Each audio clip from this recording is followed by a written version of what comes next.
Hello friends, welcome to Devaview technical. आज की video में बात करेंगे आर्चिन केमिकल्स इंडस्ट्री लिमिटेड का जो आईपीओ 9 से 11 नवंबर के बीच में ओपन होने वाला है। आज हम इससे संबंधित बात करेंगे और आज की वीडियो में हम इसके आईपीओ का फुल डिटेल रिव्यू करेंगे। यदि हम आज की वीडियो की बात करें तो सबसे पहले हम आज की वीडियो में जो टॉपिक कवर करेंगे उनकी बात कर लेते हैं। सबसे पहले हम कंपनी का डिटेल देखेंगे कि कंपनी क्या क्या कार्य करती है। उसके बाद हम कंपनी के फाइनेंशियल्स और फंडामेंटल्स डाटा को देखेंगे। उसके पश्चात हम आईपीओ की डिटेल को देखेंगे कि आईपीओ का साइज़ वगैरह कितना है इसकी। उसके पश्चात हम उसकी टेंटेटिव डेट देखेंगे, किस किस डेट में जो है ये ओपन होना है, क्लोज होना है, कब डीमैट अकाउंट में हमारी ये क्रेडिट होगा। उसके पश्चात हम आज की डेट में इसका जीएमबी की वैल्यू कितनी चल रही है उसको देखेंगे। फिर हम जो है वो पीयर कंपटीटर को देखेंगे कि इसके जो पीयर कंपटीटर कौन कौन है और उसमें जो पी वैल्यू वो कितनी है। उसके पश्चात हम देखेंगे कि हम इस आईपीओ में अप्लाई करें या ना करें, उसके जो पॉजिटिव और नेगेटिव फैक्टर है हम उनको भी देखेंगे। दोस्तों, वीडियो शुरू करने से पहले एक छोटी सी रिक्वेस्ट, यदि आपको वीडियो पसंद आए तो वीडियो को लाइक और शेयर करें और यदि चैनल पर नए हैं तो चैनल को सब्सक्राइब करें। तो यदि हम कंपनी डिटेल की बात करें तो कंपनी जो है वो स्पेशली जो है ब्रोमीन और जो इंडस्ट्री साल्ट है उसका जो है प्रोडक्शन करती है। और ये जो कंपनी है वो समुद्री केमिकल्स भी मैन्युफैक्चर करती है, साथ में जो है ये सल्फेट और फॉस्फेट का भी प्रोडक्शन करती है। यदि हम कंपनी की बात करें तो कंपनी ने, यदि हम 2021-22 के रेवेन्यू की बात करें तो कंपनी ने 70% जो रेवेन्यू जनरेट किया है वह जो केमिकल्स है इसके स्पेशली ब्रोमीन जो है उसको एक्सपोर्ट करके इसने रेवेन्यू जनरेट किया है। तो इस तरह से देखें तो कंपनी जो है वो काफ़ी जो इसके केमिकल्स प्रोडक्ट हैं उनको जो है वो एक्सपोर्ट भी करती है। यदि हम बात करें कंपनी जो है वो 13 देशों में अपने जो प्रोडक्ट हैं उनको जो है वो एक्सपोर्ट करती है और इन 13 देशों में कंपनी के जो है वो 18 ऐसे कस्टमर हैं। कस्टमर से मतलब ये है कि इंडिविजुअल कस्टमर नहीं है, स्पेशली वो कंपनियाँ ही हैं।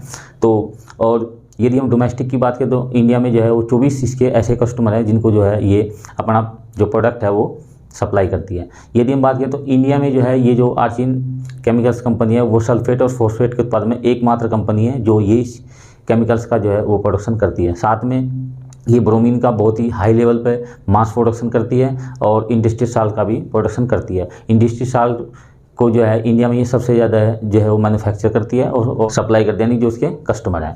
तो उस लिहाज से देखें तो कंपनी की जो है कुछ यानी कि सल्फेट और फॉस्फेट के मामले में एक तरह से मोनोपोली है और ब्रोमीन के मामले में भी काफ़ी जो प्रोडक्शन है ये करती है। यदि इसके हम हेडक्वार्टर की बात करें तो इसका हाजीपुर गुजरात में इसका जो मेन प्रोडक्शन यूनिट लगी हुई है जो कि कच्छ के रण के समीप है। तो उस तरह से देखिए कंपनी का जो है जो प्रोडक्शन है वो भी काफ़ी अच्छा है। जो मैन्युफैक्चरिंग ये करती है यानी कि स्पेशली जो केमिकल है वो भी स्पेशलाइज इसके पास केमिकल्स जो है वो प्रोडक्शन करती है। तो इस तरह से देखें तो कंपनी की जो डिटेल है यानी कि कंपनी जो है काफ़ी अच्छी है, उसका प्रोडक्शन भी काफ़ी अच्छा है और इसके पास जो है एक स्पेशलिटी ये केमिकल्स जो है प्रोडक्शन करती है। तो उस तरह से देखो तो कंपनी जो है वो काफ़ी अच्छी नज़र आ रही है। अब हम बात करते हैं कि कंपनी जो है के जो फाइनेंशियल एंड फंडामेंटल्स डाटा है हम उनको देख लेते हैं। यदि हम कंपनी के 2019 से लेकर 2022 तक के फाइनेंशियल डाटा की बात करें तो कंपनी ने 31 मार्च 2019 तक की यदि हम बात करें तो कंपनी के पास जो है वो टोटल एसेट जो है वो 1261 करोड़ रुपए के थे। और यदि हम रेवेन्यू की बात करें 31 मार्च 2019 में तक तो 1272 करोड़ रुपए का रेवेन्यू इसने जनरेट किया। उसके पश्चात यदि हम इसके टैक्स की बात करें, टैक्स काटने के बाद प्रॉफिट की बात करें किसने कितना प्रॉफिट जनरेट किया तो वो प्रॉफिट जो है वो 41 करोड़ रुपए जो है कंपनी ने प्रॉफिट जनरेट किया।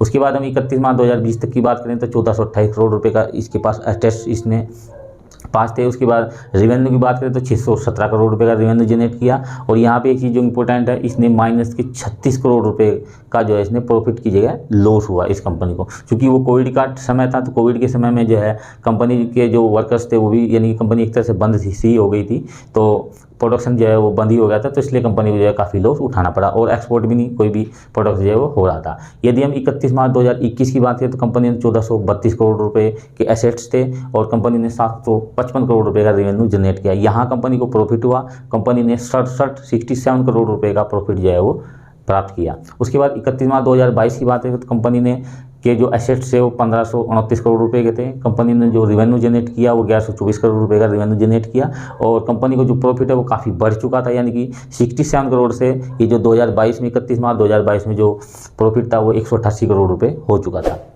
अब हम बात करते हैं कि अगले जो 3 महीने बचे यानी कि अप्रैल से जून तक के, यानी कि 30 जून 2022 तक की बात करें तो कंपनी का जो टोटल एसेट्स था वो 1606 करोड़ रुपए का था और यहाँ कंपनी ने जो है वो 408 करोड़ रुपए का रेवेन्यू जनरेट किया और कंपनी को जो है टोटल जो है इसमें 84 करोड़ रुपए का जो है वो प्रॉफिट हुआ। तो इस तरह से देखें तो जो कंपनी के, यदि हम कोविड की सिचुएशन को छोड़ दें, कोविड के पीरियड को निकाल दें, तो कंपनी का जो रिवेन्यू है वो लगातार बढ़ रहा है, प्रॉफिट है वो भी बढ़ रहा है, इसकी जो टोटल एसेट्स है वे भी बढ़ रहे हैं। तो उस तरह से देखें तो कंपनी के जो फाइनेंशियल डाटा हैं वो काफ़ी अच्छे हैं। हाँ, यदि हम कंपनी के ऊपर डिबेट की बात करें तो कंपनी के ऊपर जो है वो 916 करोड़ रुपए का कर्ज है। कंपनी आईपीओ से, जो फ्रेश इशू से आईपीओ से जो कंपनी जो है वो रेवेन्यू प्राप्त करेगी, उसमें से लगभग 650 करोड़ रुपए का जो है कंपनी लोन का रिपेमेंट करेगी, बाकी जो है वो एक्सपेंडिचर में खर्च करेगी। और जो बाकी ऑफर फॉर सेल से जो प्राप्त होगा वो जो है उसके जो शेयर्स होल्डर हैं और जो प्रमोटर्स हैं वो जो पैसा है वो उनके पास चला जाएगा। लेते हैं आईपीओ की डिटेल की। यदि हम आईपीओ की डिटेल की बात करें तो आईपीओ जो है वो 9 नवंबर में खुलेगा और 11 नवंबर में बंद हो जाएगा। यदि हम इसकी प्राइस बैंड की बात करें तो प्राइस जो है इसका 386 रुपये से 407 रुपये के बीच में रखा गया है। ये यदि हम इसके लॉट साइज़ की बात करें तो एक लॉट में जो है वो 36 शेयर है।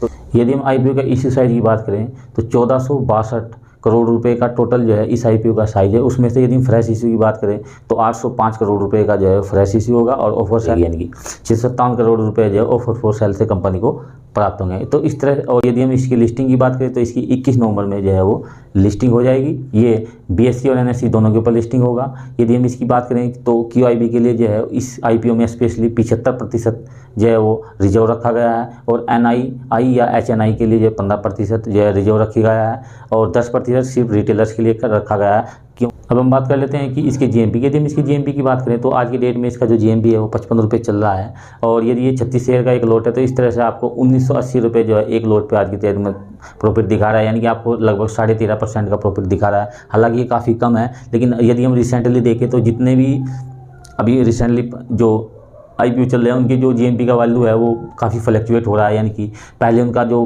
प्राइस है वो बढ़ता हुआ दिखाई दे रहा था, लेकिन रिसेंटली यदि देखें तो उनकी जो जीएमपी की वैल्यू वो काफ़ी जो है हमें घटती दिखाई दे रही है, क्योंकि उनके पास सेलिंग प्रेशर है प्लस कई सारे आईपीओ जो है इकट्ठे आ गए। तो इसलिए लोग जो है वो कन्फ्यूज है कि किस आईपीओ में अप्लाई करें किस में ना करें, और लोगों के पास इतना ज़्यादा अमाउंट भी नहीं है, क्योंकि जितनी भी मार्केट हैं वो साड़ी के ऊपर जो है इकोनॉमिकली प्रेशर है। तो उस लिहाज से जो है लिस्टिंग गेन के जो चांस है वो कुछ जो पर्टिकुलर आईपीओ उनमें ज़्यादा है और कुछ में जो है बहुत ही कम है। हालांकि मैंने अपनी प्रीवियस वीडियो में बताया था कि किस आईपीओ में जो है वो आपको लिस्टिंग गेन ज़्यादा प्राप्त हो सकता है और किस में नहीं। यदि हम इस आईपीओ की बात करें तो इसमें यदि हम लिस्टिंग गेन की बात करें तो इसमें जो है लिस्टिंग गेन के चांस ज़्यादा मुझे लग रहे हैं। अब हम बात करें इसके पीयर कंपटीटर की। यदि हम पीयर कंपटीटर की बात करें तो जो आर्चन केमिकल्स है इसका रिवेन्यू की बात करें 1143 करोड़ रुपए है। इसका पी वैल्यू की बात करें तो 22.29 जो है इसकी प्राइस टू अर्निंग रेशियो है। यदि हम इसके दूसरे पीयर कंपटीटर की बात करें आरटी इंडस्ट्रीज की बात करें तो उसका जो पी वैल्यू है 20.09 है,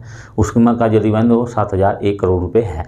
दूसरे यदि हम पीयर कंपटीटर कंपनी की बात करें तो दीपक नाइट्रेट इंडस्ट्री लिमिटेड की बात करें तो इसका जो पी वैल्यू है वो 29.96 है और इसका जो रिवेन्यू है टोटल वो 6884 करोड़ रुपए है। अब हम बात करते हैं कि दूसरा पीयर कंपटीटर यानी तीसरे पीयर कंपटीटर की बात करें तो टाटा केमिकल्स पीयर कंपटीटर है, तो उसका जो रिवेन्यू 1288 करोड़ रुपए है और उसकी जो पी वैल्यू है वो 23 है। तो इस तरह से हम देखें तो इसकी जो वैल्यूएशन है वो काफ़ी सस्ती मुझे नज़र आ रही है, क्योंकि इसकी जो वैल्यूएशन है सिर्फ आरती इंडस्ट्रीज से ज़्यादा है, बाकी दीपक नाइट्रेट और टाटा केमिकल्स से कम है। तो इस तरह से देखें तो ये जो सस्ती वैल्यूएशन पे जो है ये लिस्टिंग होने जा रहा है। तो इस तरह से हम देखें तो इस जो आईपीओ है इसमें हमें जो है लिस्टिंग गेन की चांस ज़्यादा है, क्योंकि इसका प्राइस बैंड भी ठीक ठाक ही है और जो इसका पी वैल्यू है वो भी काफ़ी अच्छी वैल्यूएशन पर लिस्टिंग होने जा रहा है।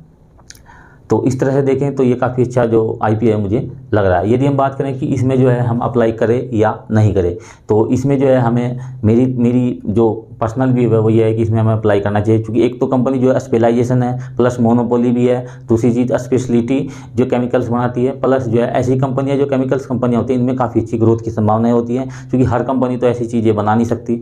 तो उस तरह से जो है कंपनी की जो है इन फ्यूचर जो है काफ़ी ग्रोथ होने की संभावना है और आपको अच्छा लिस्टिंग गेन भी प्राप्त हो सकता है। यदि आप इसके शेयर को लॉन्ग टर्म के लिए भी रखेंगे तो आपको तब भी जो है एक अच्छा प्रॉफिट जो है आपको प्राप्त होगा। तो इस तरह से तो दोस्तों यदि आज की वीडियो आपको पसंद आई है तो वीडियो को लाइक करें, दोस्तों को शेयर करें और यदि चैनल पर तो चैनल को सब्सक्राइब करें और हमारा जो टेलीग्राम चैनल है उसको ज्वाइन करें। मिलेंगे नेक्स्ट वीडियो में। Thank you for watching.